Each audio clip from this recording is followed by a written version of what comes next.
আসসালামু আলাইকুম সবাইকে। আশা করি তোমরা সবাই ভালো আছো। আজ আমি তোমাদেরকে চ্যাপ্টার 7 কোরিলেশন অ্যান্ড রিগ্রেশন অ্যানালাইসিসের আরেকটি নিয়ম শেখাবো।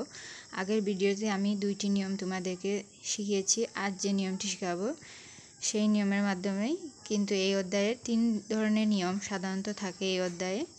আর আজকের নিয়মটি করিয়ে আমি আর এই অধ্যায়ের কোনো অঙ্ক করাবো না। এই নিয়মের আমি আরও কয়েকটি অঙ্ক তোমাদেরকে দিব যাতে করে তোমাদের এই নিয়মটি সহজেই ক্লিয়ার হয়ে যায়। তাহলে চলো আমরা অঙ্কে চলে যাই। আমাদের প্রশ্নে বলেছে যে এখানে দেওয়া রয়েছে মিন, স্ট্যান্ডার্ড ডেভিয়েশন, কোরিলেশন। আমি বলেছিলাম যে মিন, স্ট্যান্ডার্ড ডেভিয়েশন এবং কোরিলেশন থাকলে আমাদের যে সূত্রটি হবে তা আমি তোমাদেরকে ফার্স্ট ভিডিওতে দেখিয়েছি। আশা করি তোমরা ফার্স্ট ভিডিওটি দেখে নিয়েছো। তাহলে চলো আমাদের প্রশ্নে বলেছে তা জেনে নিই। আমাদের বলেছে যে মিন দেওয়া রয়েছে অ্যাডভার্টাইজমেন্ট এক্সপেন্স 35 লাখ এবং সেলস দেওয়া রয়েছে 82 লক্ষ টাকা এবং স্ট্যান্ডার্ড ডেভিয়েশন 9.03 আর সেলস দেওয়া রয়েছে 17.16। তাহলে কোরিলেশন দেওয়া রয়েছে এখানে 0.61। আমাদের বলেছে বের করার কথা calculate the two regression equation। তারপরে বলেছে find the likely sales, যখন সেলস কত হবে যখন অ্যাডভার্টাইজমেন্ট এক্সপেন্ডিচার x এর মান 40 লক্ষ টাকা হবে। তারপরে আবার 3 নম্বরে বলেছে what about with the advertisement budget কত হবে if the company wants to attain sales target 90 crore টাকা। তাহলে আমাদের অ্যাডভার্টাইজমেন্ট বাজেট 3 নম্বরে বের করার কথা বলেছে যখন সেলস 90 কোটি টাকা। আমরা এখানে একটি জিনিস আমি তোমাদেরকে বুঝিয়ে দিই। আমার অ্যাডভার্টাইজমেন্টকে আমরা x ধরে নেব এবং সেলসকে আমরা y ধরে নেব। তাহলে আমাদের জন্য অঙ্কটি করা অতি সহজ হয়ে যাবে। তাহলে আমরা কিভাবে এই অঙ্কটি সমাধান করতে পারি তাহলে দেখে নিই। প্রথমে আমরা লিখে নিব regression equation x on y। তাহলে x অন y হলে আমরা আগে জেনেছি যে regression equation x on y হলে আলাদা সূত্র হবে এবং এটি হলো আলাদা সূত্র, কারণ এখানে 3টি মান দেওয়া রয়েছিল। সে আগের যে অঙ্কটি আমি করেছি সেখানে কিন্তু এই 3টি মান দেওয়া নেই। তাহলে আমাদের যখন দেখব যে 3টি মানই আমাদের দেওয়া রয়েছে তখন আমরা এই সূত্রটি ব্যবহার করব। x অন y হলে প্রথমে x মাইনাস x বার, আর সহজে আমাদের মনে রাখার জন্য যদি প্রথমে x থাকে তাহলে আমরা x মাইনাস x বার লিখে নিব, আর যদি প্রথমে y থাকে তাহলে এখানে কিন্তু y মাইনাস y বার হবে। আর লাস্টে যেহেতু y দেওয়া রয়েছে সেহেতু আমরা y মাইনাস y বারটা লিখে নিলাম। তাহলে আমাদের সহজে এই দুটি জিনিস মনে থাকবে। আর মধ্যখানে আমরা বসিয়ে দেব r into sigma x by sigma y মানে স্ট্যান্ডার্ড ডেভিয়েশন। তাহলে x মাইনাস x বার সমান সমান আমরা কীভাবে বুঝবো যে 20 হয়েছে। x বার সমান সমান আমরা 35 লিখে নেব। এখানে 35 আমরা কোথা থেকে পেলাম? আমরা 35 পেয়েছি আমাদের মিন যে দেওয়া রয়েছিল 35, এর জন্য আমরা x বার মিনের ধরে নেব 35 আর y বার সমান সমান আমরা 82 ধরব। তাহলে আমাদের এখানে x বার সমান সমান 35 লিখে নিলাম।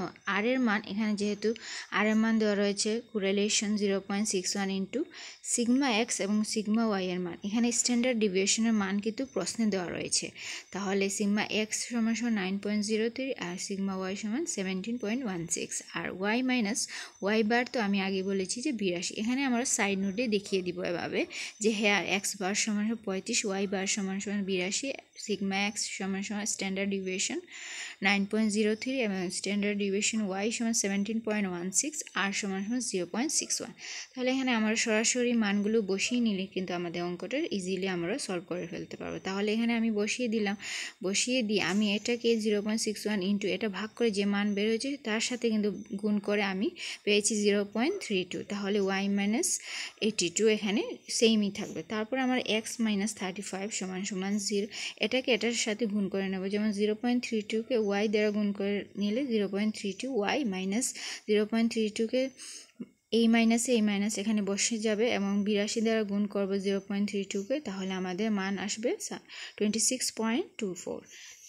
তারপর এখানে x সেমই থাকবে। আমরা এখানে 35 যেহেতু বাম সাইডটি ছিল এটাকে আমরা ডান সাইডে নিয়ে যাব, তাহলে মাইনাসটা হয়ে যাবে প্লাস, এখানে সেমই থাকবে, এখানে প্লাস 35 হয়ে গেল। তারপরে আমরা x সমান সমান 0.32, এটা থেকে এটা বিয়োগ করলে আমাদের মান বের হয় 8.76।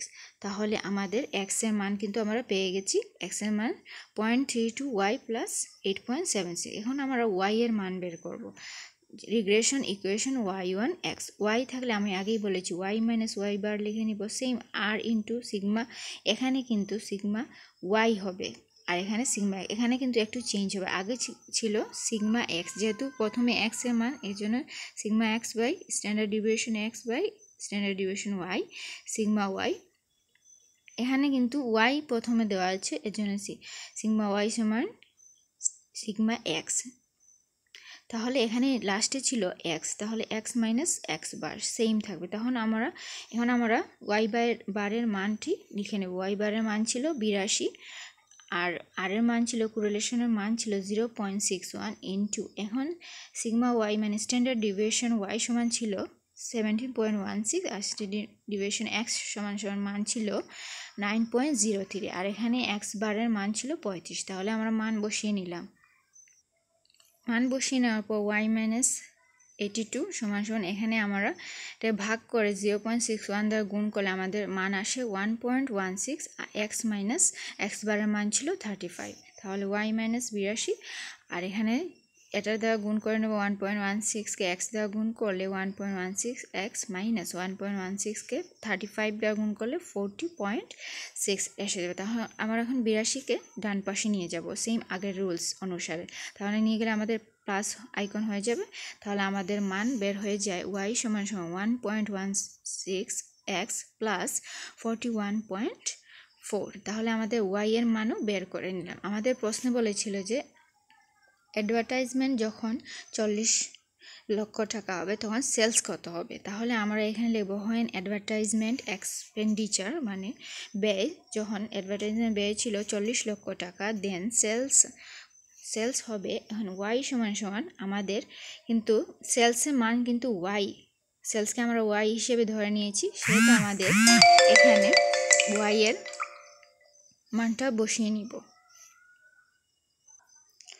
আমাদের ওয়াই এর মান বের করার কথা বলেছি, এর জন্য আমরা ওয়াই এর মান বের করে নেব 1.16। অ্যাডভার্টাইজমেন্ট এক্সপেন্ডিচারকে আমরা সব এক্স ধরে নিয়েছি। আগে আমি প্রথমে ভিডিও শুরুতে বলেছিলাম যে অ্যাডভার্টাইজমেন্টকে এক্স ধরবো, সেলসকে ওয়াই ধরবো। তাহলে অ্যাডভার্টাইজমেন্টের মান দেওয়া রয়েছে 40 লক্ষ টাকা, মানে এক্স এর মান দেওয়া রয়েছে। এটা আমরা কিভাবে পেয়েছি, আমরা যেহেতু ওয়াই এর মান বের করবো, সেহেতু এক্স এর মান এখানে দেওয়া রয়েছে প্রশ্নে, সেহেতু আমরা 1.16 এক্স প্লাস এই যে আমরা একটু আগে পেয়েছিলাম 41.4, এই মানটি আমরা এখানে নিয়ে নেব। তাহলে এক্স এর মান জায়গায় আমরা লিখে নিব 40 প্লাস 41.4। তাহলে এখানে যোগ করে আমরা পাই 87.8 করোড়। আর থার্ডে আমাদের বলেছিল, 3 নম্বরে বলেছিল হোয়েন সেলস টার্গেট যদি 90 কোটি টাকা হয়, দেন অ্যাডভার্টাইজমেন্ট এক্সপেন্ডিচার মানে আমাদের বিজ্ঞাপন ব্যয় কত হবে। তাহলে বিজ্ঞাপন ব্যয়, আমাদের সেলসের মান কিন্তু আমাদের দেওয়া রয়েছে, সেলস মানে ওয়াই এর মান। তাহলে আমরা এক্স এর মান বের করার কথা বলেছি, সেহেতু আমরা এখানে লিখব এক্স সমান যেহেতু আমরা একটু আগেই পেয়েছিলাম 0.32 ওয়াই প্লাস 8.76, এটাকে আমরা এখন ওয়াই এর মান আমরা বসিয়ে দিব 90 কোটি টাকা। তাহলে আমাদের মান বের হয়ে যায় যোগ করে এবং 0.32 ইন্টু 90 গুণ করে নিলাম, তারপরে প্লাস 8.76 দ্বারা যোগ করে নিলাম, আমাদের মান বের হয়ে যায় 37.56 করোড়। তাহলে আমাদের এভাবেই কিন্তু এ ধরনের প্রশ্ন আসলে কিন্তু আমাদের এভাবেই সলিউশন করতে হবে। আশা করি তোমরা এটা বুঝতে পেরেছো। আর আমার ভিডিও ভালো লাগে অবশ্যই তোমাদের বন্ধুদের সাথে বেশি বেশি করে শেয়ার করে নেবা এবং আমার ভিডিওকে লাইকস দিবা এবং সাবস্ক্রাইব করে রাখবা, যাতে আমি যখনই তোমাদেরকে ভিডিও দিব তখনই তোমরা যাতে অতি সহজে আমার ভিডিওটি পেয়ে যেতে পারো। সবাই ভালো থাকবেন। আল্লাহ হাফেজ।